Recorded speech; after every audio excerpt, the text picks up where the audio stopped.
Welcome back. Now, the United States has halted funding for the COVID lab based in Wuhan in China. The federal funding for the Wuhan Institute of Virology was stopped after it allegedly failed to provide documents about safety and security measures. The Department of Health and Human Services in US also warned the lab to cut off funds permanently, alleging that the Chinese facility isn't complying with the federal regulations. And to discuss this further, I'm joined by our guest this afternoon. I am joined by Mr. Maroof Raza, who is also somebody an internal editor with us. I'm also joined by Mr. Trigunayat and Jyoti Thakkar. Well, good afternoon to all of you. Thank you for taking our time and joining us over here. My first question will go across to Mr. Maroof Raza. Mr. Raza, you know how the Department of Health and Human Services have held a review of the workings at the Institute of Wuhan of Virology since September last year. And it's only after that that they have arrived at a decision to try and halt the fundings that have been given to the institution in Wuhan because they aren't really satisfied with the manner in which they've conducted themselves. Does it not become incumbent upon China to cooperate when they are trying to use the federal funding coming from the US? Because the needle of suspicion does point towards China. So if China wants to be on the clear, they do not have a choice but to comply. No, they do. They have their own choices, and they've made the choices many years ago, at least 2 years ago, when the virus began to spread. Because the Chinese really don't need American funding. They're very well off financially. This institution is one of the top layer institutions of the Chinese, and their entire scientific agenda to try and use the virus as a policy influencer across the world. I wrote about it 2 years ago in April 2020, that to my mind, the indications were very clear that the virus came from this lab, which is a stage 4 lab, which is a very high category. It is less than 1 kilometer again away from the Wuhan wet market where the Chinese claimed it spread. They couldn't justify how it reached the wet market from where the Chinese said the virus entered China through import-export of foodstuff and various other forests. The gaps between those areas in Wuhan was as much as between Delhi and Wuhan, Delhi and Mumbai. So how did it travel so many thousand kilometers without infecting anybody? The second thing is the US step is too little too late. There are many agencies in the US that live off Chinese funding for their research, and they have been pushing a propaganda line for more than 2 years now to say that the Chinese are in the clear. This was just an accident, or this is somewhere elsewhere in the world from where the virus came. And many in the US top scientists and doctors bought that lie. Quite clearly, there are people even now in the US, and some people have pointed the finger of suspicion to Mr. Tony Fauci, who's the head of various diseases and germs in the US and advisor to at least 4 US presidents, who's hand in glove with the Chinese and various others to spread this virus so that the drug industry benefits in the US and their profits go up enormously because of vaccinations and every other effort that went in after the virus played mayhem with the world, with 7 million people dead. Can you imagine if millions of Americans had died of a bomb blast with the Americans keep quiet? They would have bombed the hell out of the other society. So why are they dragging the feet on this one?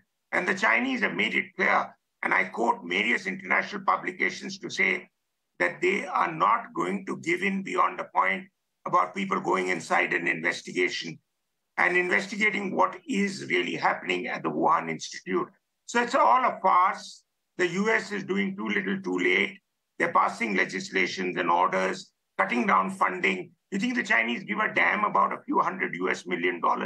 No, the Chinese need to be brought to book, and the entire international community is making a choice between whether to continue to do business with China or to blacklist it. And this is part of that exercise where they're moving, treading cautiously, because China is still sitting on a lot of supply chain related activity, which the Europeans and the Americans benefit from. Back to you. Well, absolutely, Mr. Raza. Let me leave the question across to Mr. Trigunayat, who is also a former ambassador joining us right now. Mr. Trigunayat, you know what Mr. Raza was saying, that it's a little too late in the day for the US to now jump to action. While the Chinese has to do a lot of explaining, the US too should have perhaps put across a monitoring committee of sorts to see the funding that they're putting across. What is that being used for? Like, what research is coming out of it? How is that funds being used? There was nothing being done in that regard. How can the US perhaps turn a blind eye to where the money is being used in China? Well, you have rightly put the question on the correct point, actually. Where does the real crux of the situation lies? That is what is very important.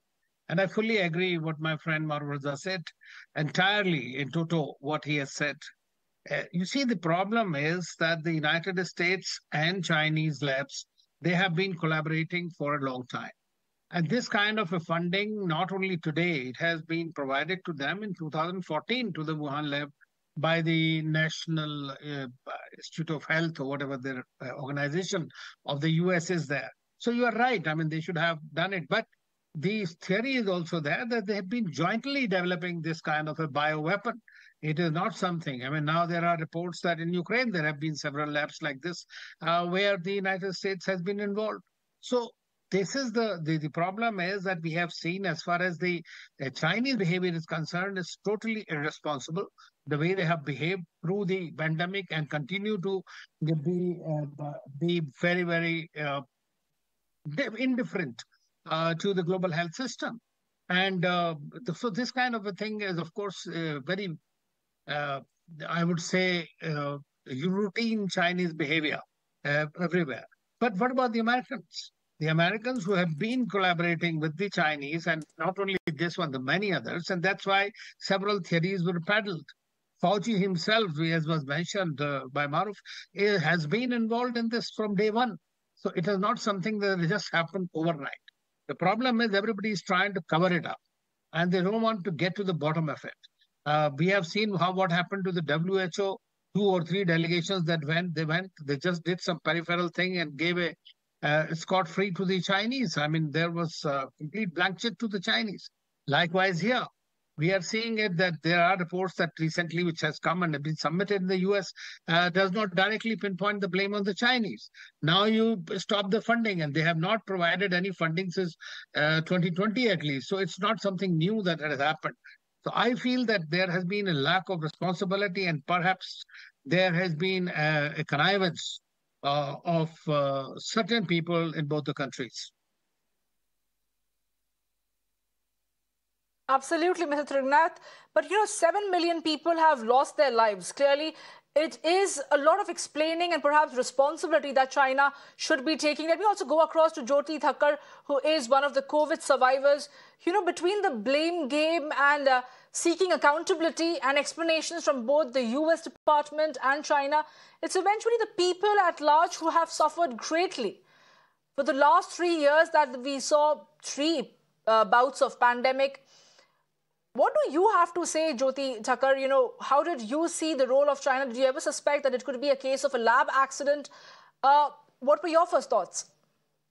Can I speak in Hindi? Hello. Yes, please go ahead. जी आप जरूर बोल सकते हैं. Yeah. I'm suspected of COVID. My daughter was suffering from COVID, so I believe that this type of research was very dangerous, and every research center has to be careful, very careful about this. Before 37 years before the Chernobyl परमाणु दुर्घटना जो हुई थी, जो research centre हुआ था, उसमें जो जितनी परमाणु दुर्घटना हुई थी वो 7 स्टेज पर गिनी जाती है परमाणु दुर्घटना में in the world.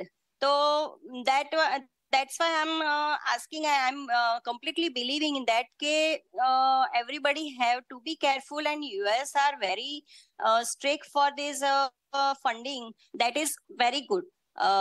हर एक को ऐसे स्टेज लेने चाहिए। उस टाइम जब पूरे वर्ल्ड में ये पैंडेमिक था, तो इंडिया भी इतने रिसर्च वगैरह करते हैं पर वेरी केयरफुली कर रहे हैं। उन्होंने जो कोविड की वैक्सीन बनाई है, 25 crore vaccine all over in world distribute की है। तो जब आप कोई रिसर्च कर रहे हो तो उसके लिए पहले से इतने प्रिपेयर रहो कि बाहर कोई इसकी इफेक्ट नहीं आए, साइड इफेक्ट नहीं होनी चाहिए, कोई मानहानि या जानहानि नहीं होनी चाहिए। उसके लिए तो बहुत ही केयरफुल रहना चाहिए। और उसमें अगर जो केयरलेस होते हैं तो उनके ऊपर स्ट्रिक्टली रूल्स भी फॉलो कर, उनके ऊपर लागू होने चाहिए और उनके ऊपर एक्शन लेने चाहिए। I believe in that personally. जी बिल्कुल ज्योति जी, शुक्रिया हमारे साथ जुड़ने के लिए यहाँ पे। And also thank our other esteemed panel of guests, Maroof Raza and Anil Trigunayat, for taking our time and joining us over here at Mirror Now. We shall wrap it over here and hope that the international community will be able to hold China responsible, because just cutting funding for China, perhaps it's not going to make China accountable for its actions.